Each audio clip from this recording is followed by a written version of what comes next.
Hello friends, welcome back to Malabar magic kitchen. It's me Soumya. എന്തൊക്കെയാണ് വിശേഷം? എല്ലാവർക്കും സുഖമല്ലേ? ഓണൊക്കെ ആയില്ലേ അല്ലേ? ഇനിയിപ്പോൾ എന്തൊക്കെ പരിപാടി ഓണത്തിനല്ലേ? പൂക്കളം ഇടണം, അതേപോലെ ഓണക്കോടി, ഓണസദ്യ. ഇനി നമ്മൾ സദ്യ സ്പെഷ്യൽ ആയിട്ടുള്ള ഐറ്റംസ് പരിചയപ്പെടാം. സദ്യ സ്പെഷ്യൽ ആയിട്ടുള്ള ഇന്ന് തയ്യാറാക്കാൻ പോകുന്ന ആദ്യത്തെ ഐറ്റംസ് എന്ന് പറയുന്നത് പൈനാപ്പിൾ പച്ചടിയാണ്. പൈനാപ്പിൾ പച്ചടി എന്ന് പറഞ്ഞാൽ വളരെയധികം ടേസ്റ്റാണ് അല്ലേ? സദ്യയിൽ വേറിട്ട് നിൽക്കുന്നൊരു ടേസ്റ്റും അതേപോലെ വേറിട്ട് നിൽക്കുന്നൊരു രുചിയും കളറും ഒക്കെയാണ് ഈ പൈനാപ്പിൾ പച്ചടിക്കുള്ളത് അല്ലേ? അടിപൊളി പച്ചടിയാണ്, കഴിച്ചവർക്കറിയാം. പിന്നെയും പിന്നെ കഴിക്കാൻ തോന്നുന്നൊരു പച്ചടിയാണ്, സാധാരണ പച്ചടി പോലെയല്ല. പൈനാപ്പിൾ പച്ചടി എങ്ങനെയാണ് പ്രിപ്പറേഷൻ ചെയ്യുന്നത് നോക്കാം. അതിനു മുമ്പ് നിങ്ങൾക്ക് ഈ വീഡിയോ ഇഷ്ടപ്പെട്ടാൽ ലൈക്ക് ചെയ്യാനും സബ്സ്ക്രൈബ് ചെയ്യാനും അതേപോലെ കമൻസ് അറിയിക്കാനും മറക്കരുത്. ഈ പൈനാപ്പിൾ പച്ചടി എങ്ങനെയാണ് പ്രിപ്പയർ ചെയ്യുന്നത് നോക്കാം. ഇന്ന് നമ്മൾ തയ്യാറാക്കാൻ പോകുന്നത് സദ്യ സ്പെഷ്യലായിട്ടുള്ള വളരെ രുചികരവുമായിട്ടുള്ള ഒരു നല്ല പൈനാപ്പിൾ പച്ചടിയുടെ റെസിപ്പിയാണ്. ഊണിൻ്റെ കൂടെയും സദ്യയുടെ കൂടെയും ഒക്കെ ഉപയോഗിക്കാൻ പറ്റുന്ന നല്ലൊരു രുചികരവും മധുരവുമുള്ള പൈനാപ്പിൾ പച്ചടിയാണ്.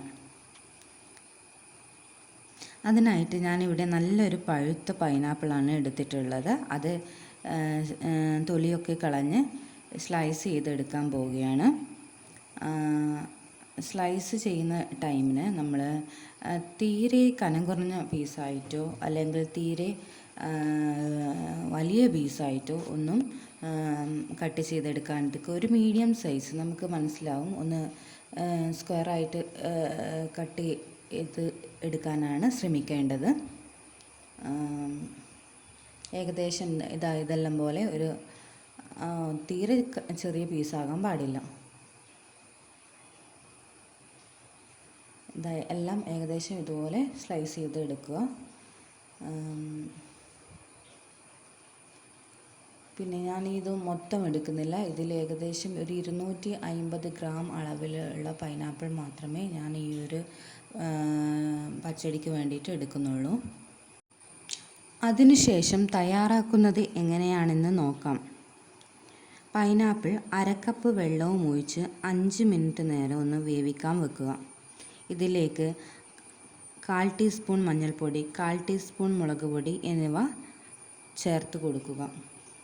ഇനി ഇതൊന്ന് ഇളക്കി യോജിപ്പിച്ചതിന് ശേഷം ഇതിലേക്ക് ഒരാണി വെല്ലം, അതായത് ശർക്കര ചേർത്ത് കൊടുക്കുക. ഇത് മധുരത്തിന് വേണ്ടിയിട്ടാണ് ശർക്കര ചേർക്കുന്നത്. ഇല്ലെങ്കിൽ ഒരു കയ്പ്പ് രസമായിരിക്കും പൈനാപ്പിളിന്. ഇതിൽ പഞ്ചസാരയോ അല്ലെങ്കിൽ വല്ല ശർക്കരയോ ചേർത്ത് കൊടുക്കാവുന്നതാണ്. ഇനി ഒരു 5 മിനിറ്റ് നേരം ഒന്ന് വേവിക്കാൻ വെക്കുക. ഇതിലേക്ക് ചെറിയൊരു തേങ്ങാക്കൂട്ട് ചേർക്കുന്നുണ്ട്. അതിനായിട്ട് 1/2 കപ്പ് ചിരകിയ തേങ്ങ ചേർക്കുക. അതിൽ 5 or 8 കാന്താരി ഉണ്ടെങ്കിൽ ചേർക്കുക, ഇല്ലെങ്കിൽ ഓപ്ഷനായിട്ട് എന്ത് ചേർക്കാം, പച്ചമുളക് ചേർത്ത് കൊടുക്കുക. ഒരു 1 or 2 എരിവിനനുസരിച്ച് ചേർത്ത് കൊടുത്താൽ മതിയാവും. എരിവ് കുറവ് വേണ്ടവർക്ക് ഒരു പച്ചമുളകൊക്കെ മതിയാവും. ഇതിൽ കുറച്ച് ഏകദേശം ഒന്ന് അരവിന് വേണ്ടിയിട്ടുള്ള വെള്ളം മാത്രം, തേങ്ങക്ക് കണക്കായ വെള്ളം ചേർത്ത് കൊടുക്കുക. 1/2 ടീസ്പൂൺ കടുക് ചേർത്ത് കൊടുക്കുക. 1/2 ടീസ്പൂൺ ചെറിയ ജീരകവും ചേർത്ത് കൊടുക്കുക. ഇനി ഇതൊന്ന് സ്മൂത്തായിട്ട് അരച്ചെടുക്കാവുന്നതാണ്. ഇതൊക്കെ പോലെ തേങ്ങ കടിക്കാൻ പാടില്ല, നല്ല സ്മൂത്ത് പേസ്റ്റ് ആയിരിക്കണം.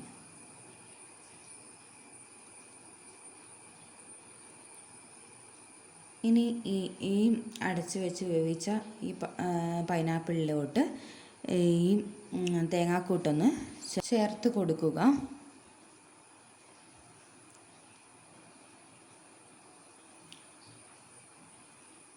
ഏകദേശം കണ്ടു, പൈനാപ്പിളിന് നല്ലൊരു വേവായിട്ടുണ്ട്.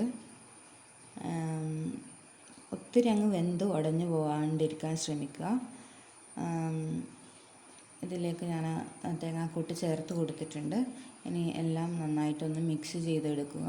ഇനി നമുക്കിതൊരു 5 മിനിറ്റ് നേരം 5 മിനിറ്റ് വേണ്ട, ഏകദേശം ഒരു 3 മിനിറ്റൊക്കെ മതിയാവും. ഒന്ന് തിളപ്പിച്ചെടുക്കേണ്ട കാര്യമുണ്ട്.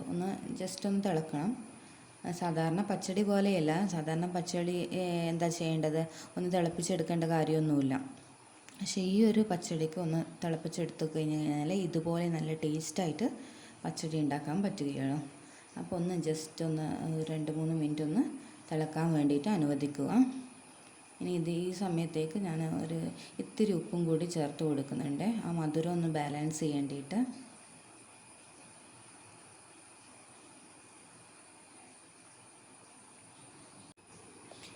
ഇനി ഈ ഫ്ലെയിം ഒന്ന് മീഡിയത്തിലേക്കാക്കി വെക്കുക.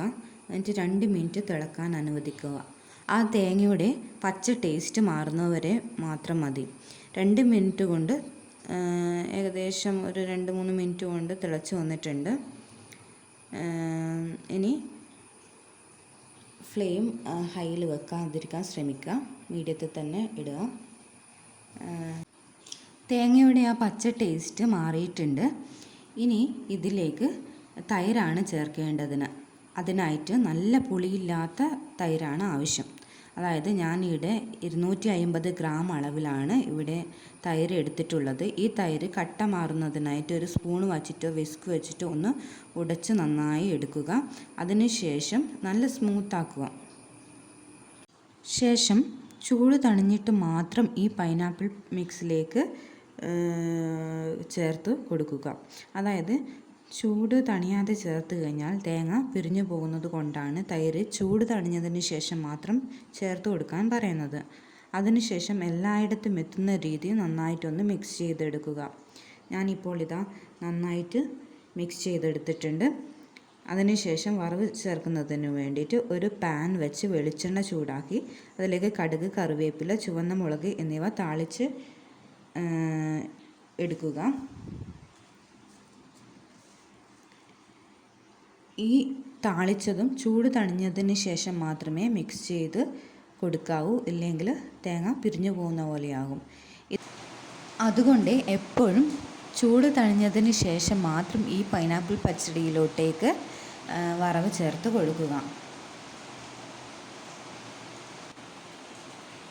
ഈ വറവ് ഒന്ന് തണുത്തതിന് ശേഷം ഞാൻ ഒന്ന് ഈ താളിച്ചത് ഇതിനകത്തേക്ക് ചേർത്ത് കൊടുക്കുകയാണ്.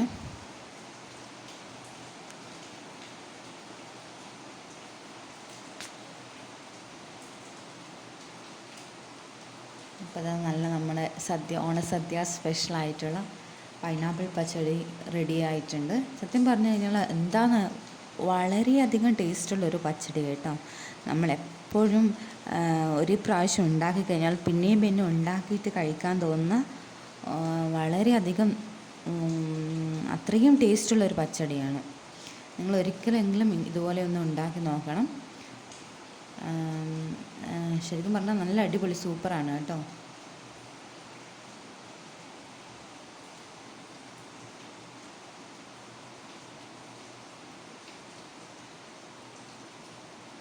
നമ്മുടെ ഈ ഓണത്തിന് തന്നെ ഈ രുചികരമായിട്ടുള്ള ഈ പച്ചടി റെഡിയാക്കി നോക്കുക കേട്ടോ എല്ലാവരും. നോക്കൂ, നമ്മൾ വളരെ എളുപ്പം പൈനാപ്പിൾ പച്ചടി തയ്യാറാക്കിയല്ലോ. നല്ലൊരു അടിപൊളി പച്ചടിയാണ് കേട്ടോ. ഈ ഓണത്തിന് ഇതുവരെ തയ്യാറാക്കാത്തവരെല്ലാം ഒന്ന് തയ്യാറാക്കി നോക്കണം കേട്ടോ. നല്ല ഇതേപോലെ പ്രിപ്പയർ ചെയ്താൽ നല്ല അടിപൊളി സൂപ്പർ പച്ചടിയാണ് കേട്ടോ. ഈ വീഡിയോ ഇഷ്ടപ്പെട്ടാൽ ലൈക്ക് ചെയ്യാനും സബ്സ്ക്രൈബ് ചെയ്യാനും നിങ്ങളെ വിലയേറിയ കമൻസ് അറിയിക്കാനും മറക്കരുത്. അടുത്ത വീഡിയോയുമായി കാണുന്നവരെ ബൈ.